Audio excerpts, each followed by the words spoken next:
Afinal, qual é que deve ser o modelo de apoio às artes em Portugal? Uns acham que o Estado deve injetar dinheiro na cultura, outros acham que devia reinar a iniciativa privada. O Governo lançou um modelo de apoio às artes que bem se poderia chamar modelo de toma lá 5 euros para comprar um gelado e pouco! Apesar de haver mais dinheiro do que no quadriênio anterior. Já sabem, neste programa comentamos muitas das coisas que vocês metem no Twitter. Se quiserem ver o vosso tweet comentado aqui pelos nossos convidados e por nós, identifiquem-nos com o hashtag alto e para o scroll. Roda o genérico, Alfredo.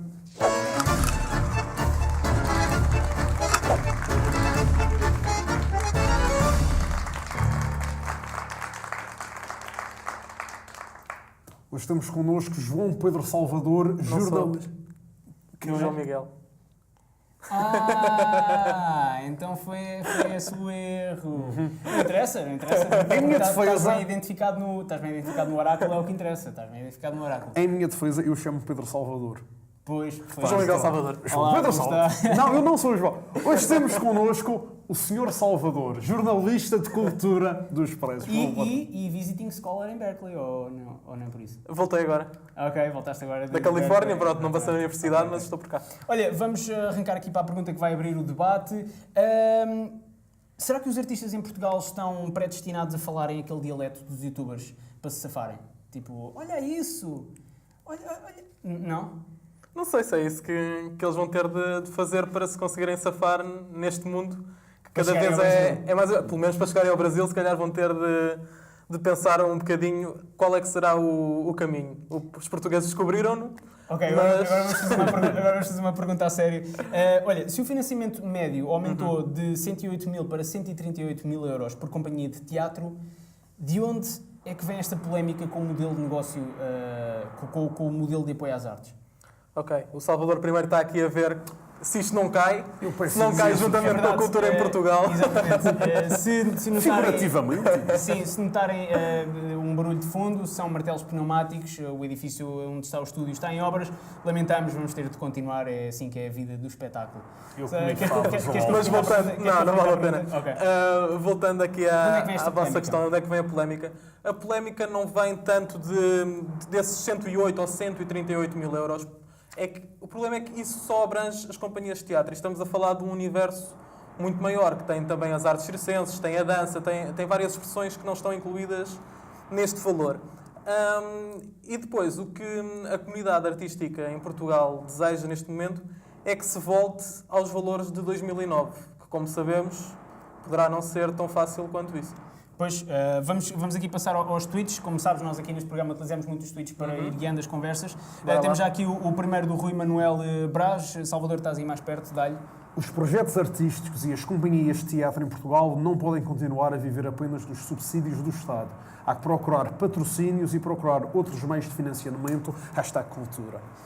Ou seja, o que é que tu achas? Porque isto também, lá está, o Twitter está muito dividido entre esta questão de o Estado deve dar dinheiro à cultura ou não, a cultura deve deixar a iniciativa privada reinar ou não. O que é que tu pensas perante opiniões destas? Ora bem, temos aqui o Rui Manuel Braz a falar que os projetos artísticos e as companhias que não podem continuar a ver os subsídios do Estado. Como estava a dizer anteriormente, e se calhar voltava aí a esse ponto para falarmos um bocadinho, era que em 2009, que é esse valor que eles querem voltar, sentiam-se menos afogados no fundo. E é exatamente aqui que eles querem voltar. Querem voltar a um valor dado à cultura que era o do governo de Sócrates ainda em 2009 e que depois teve direito a determinados cortes, tanto no ano seguinte como no período da Troika, até ao momento em que agora estamos. Claro. E eles pedem o regresso a esse valor, de 2009. No fundo é mais aquela história das regressões, de reverter tudo o que foi feito durante o último governo de Passos Coelho, durante os dois governos. Um que, pronto, ficou só pela rama. E o que gostavam era que houvesse um ajuste à inflação. Portanto, seriam os valores de 2009 ajustados à inflação, tendo em conta como o mundo mudou nestes últimos, já vão em 9 anos. Yeah. Sim. E agora, voltando aqui ao tweet do Rui Manuel Braz, há que procurar patrocínios e procurar outros meios de financiamento. É válido. Há muita gente que pensa nisso, pensa que é preciso encontrar novas formas de financiar as companhias, de financiar os espaços. Mas depois vamos quê? Vamos ficar num mundo de branding em que todos os teatros são não sei o quê, Depois, o seu nome, barra sim, o nome de uma seguradora. Insert brand, teatro não sei das quantas. Eu agora ia Mas, dizer o nome de um deles, mas pronto, não pagaram um para... bocadinho o que acontece, estás a falar com um bocadinho o que acontece neste caso, a Altice Arena, que é um bocadinho esse registro, não é? Pronto. Ou no caso do Teatro Tivoli em Lisboa, ou o próprio Coliseu no Porto, que ainda não se sabe como será, mas que passará também a contar com o nome de uma seguradora para ajudar a que as contas sejam pagas, no fundo. Será que queremos mesmo viver nesse mundo em que tudo tem uma marca associada, ou a cultura pode viver por si?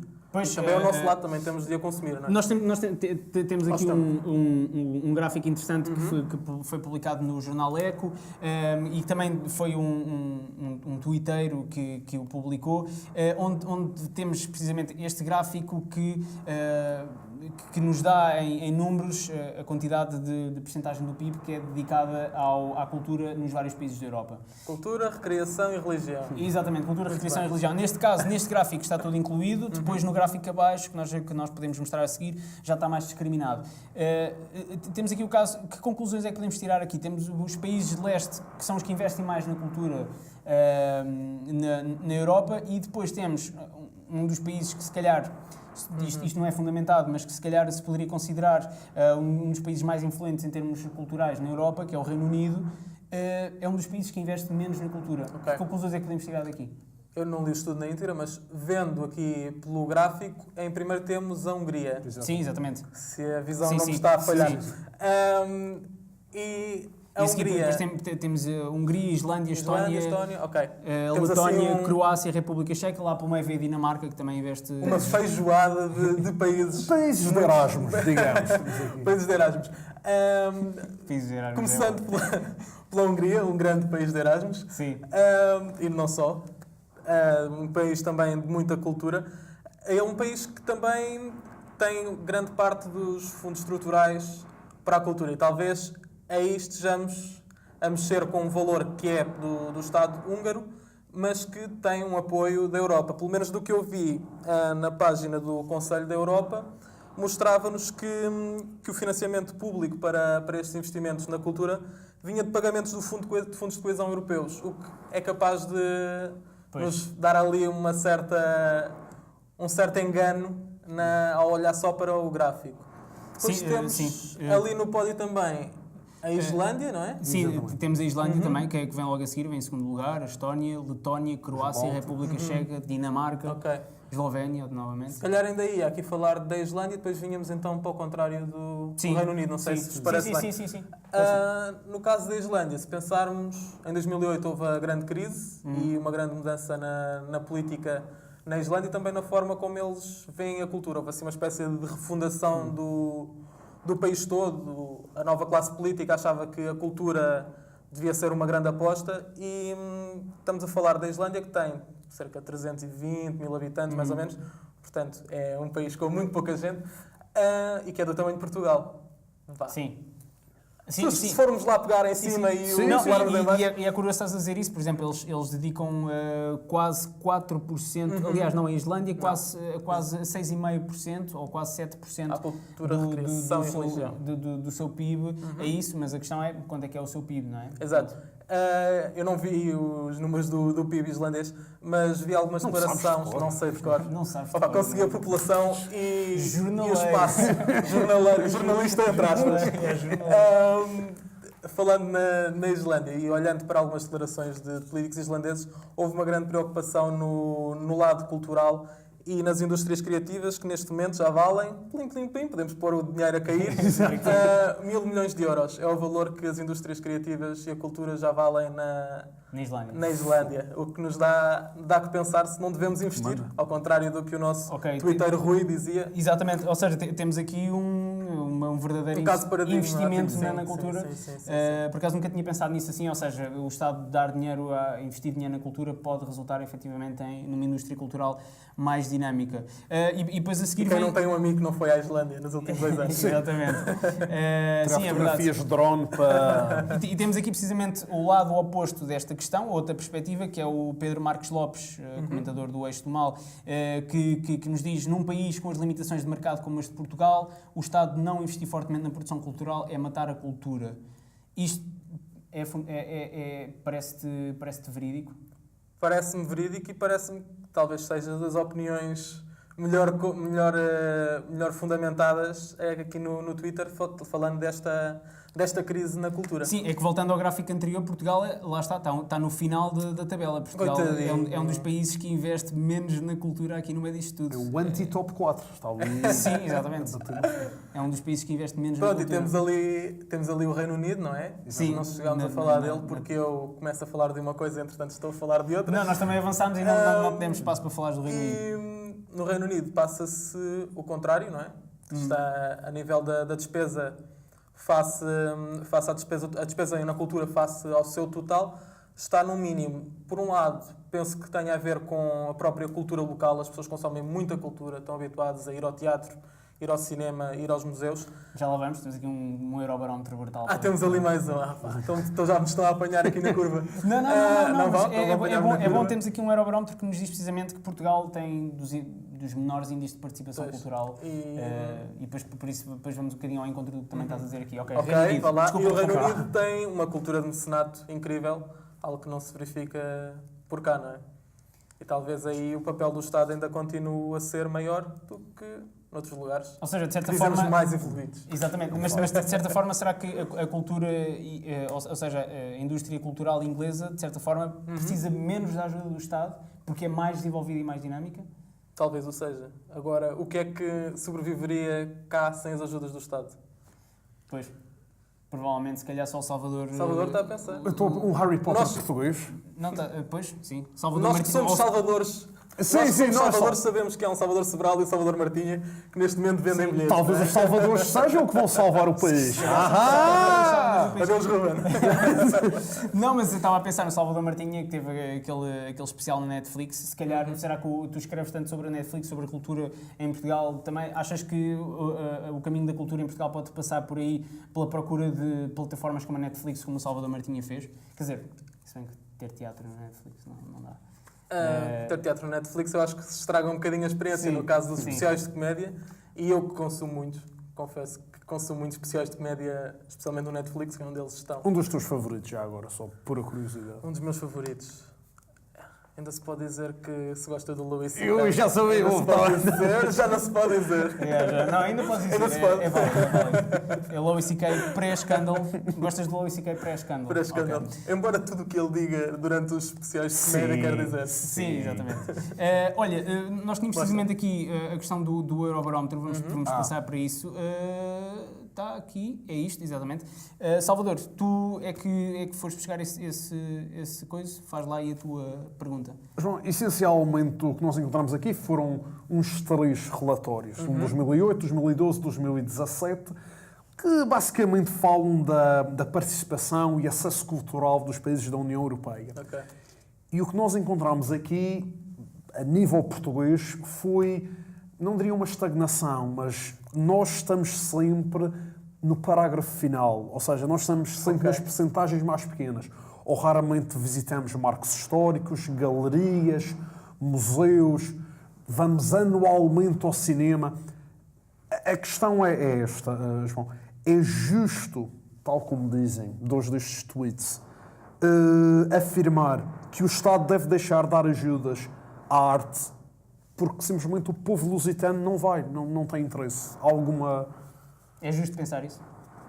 Epá, eu acho que as pessoas podem pensar isso, mas se pensarem de uma outra forma, se abrirem a experienciar novas coisas, eu acho que podem conhecer novos artistas que sem o apoio estatal não poderiam ter criado determinada obra de arte, podem conhecer uma peça de teatro e atores que não aparecem na novela da noite, nada contra a produção nacional televisiva, mas eu acho que é preciso abertura para conhecer e isso talvez seja o que mais falta hoje em dia. Parece que estamos todos sempre a ir aos mesmos locais. Há exposições de arte urbana que toda a gente foi pôr a foto no Instagram, há peças de teatro a que toda a gente foi ou que houve muito mais gente a ir do que as outras porque têm determinadas caras conhecidas. E se calhar há tanta coisa para ver, em vez de estarmos todos a ver o mesmo, não é? João, uma parte, isso também faz-me lembrar de outro parágrafo também neste relatório de 2017. Nós somos do país que afirma que tem menos tempo e menos interesse em ir a estas coisas. O que vai... pelo menos a parte do interesse é exatamente isso que tu estás a dizer. A verdade é que nós somos um povo que não quer conhecer coisas novas. Não... Exato. Será que tu, enquanto consumidor ávido de arte e de espetáculo, costumas ir muitas vezes ao teatro? Confesso que já fui mais. Confesso que também já fui mais vezes. O que é que para ti, por exemplo, será que mais investimento na cultura poderia gerar mais interesse nestas indústrias, nomeadamente no teatro, nas orquestras também? Eu confesso que fui a 2 ou 3 concertos de orquestra em toda a minha vida. Achas que mais investimento do Estado na cultura também pode, em última instância, gerar mais interesse e gerar mais procura da parte do Eu acho povo? que pode. Eu acho que isso casa muito com o que o Pedro Marcos Lopes disse. Podes voltar ao tweet do Pedro, sim, por bora favor. lá. Que se o Estado não investir fortemente na produção cultural, a cultura está morta. E Portugal fica o quê? Fica só um retângulo com restaurantes giros e praias ainda com areia. É que se eliminarmos a cultura de um país, nada mais somos do que um território com pessoas. E essas pessoas, instâncias turísticas. que também levam pessoas. Exatamente. Desclassificar os turistas todos como pessoas. Ok, então para terminar, João, para ti, da tua perspectiva, investir na cultura é positivo? Eu acho que faz sentido. Ao mesmo tempo que se deve procurar investimento privado? Sim, acho que deve haver um casamento de vontades entre o lado estatal e o lado dos privados. Porque, se pensarem bem, quantas páginas de publicidade é que nós passamos sem olhar verdadeiramente para elas? E às vezes basta um apoio a determinada empresa para que se crie algo novo e possivelmente se associe a criação cultural também a essa empresa. Quer dizer, eu não sou nenhum gestor de marketing, não sei se isso funciona ou não, mas como mero espectador. É isto, fica aqui a nossa conversa de 15, 20 minutos que nós tínhamos prometido, João. Da nossa parte é tudo. Salvador, queres acrescentar mais alguma coisa? Da minha parte gostaria de deixar uma mensagem final. Ok. Food for thought, if you will. Ok. Nenhuma grande obra de arte foi alcançada de barriga cheia. Portanto, quem sabe, um pouco de fominha fazia-vos bem. Ruben? É isto, já sabem, deixem no Twitter #altiparoscroll para nós podermos comentar aqui os vossos tweets, é mais fácil encontrá-los assim. Fiquem com o nosso momento sério do dia. Efetivamente ser diferentes. Um novo modelo, uma nova forma. Quando nos aparecem aqueles formulários, não é? Quer dizer, ficou tudo em pânico. A única razão pela qual nós entramos neste processo foi a partir do momento em que houve algumas estruturas tradicionais da cidade que se dirigiram ao Presidente da Câmara e ao Pelouro da Cultura da Câmara e vieram dar nota daquilo que estava a suceder. Estamos a falar de orquestras, de estruturas das artes visuais, de companhias de teatro, estruturas de dança, etc., por todo o país, que estando todos os dias a trabalhar desde o início deste ano, souberam que este ano não vão ter apoio, ou seja, estamos em abril e de repente estão a pagar salários desde janeiro, a fazer o seu trabalho e ficaram sem nada. Portanto, o Governo errou clamorosamente.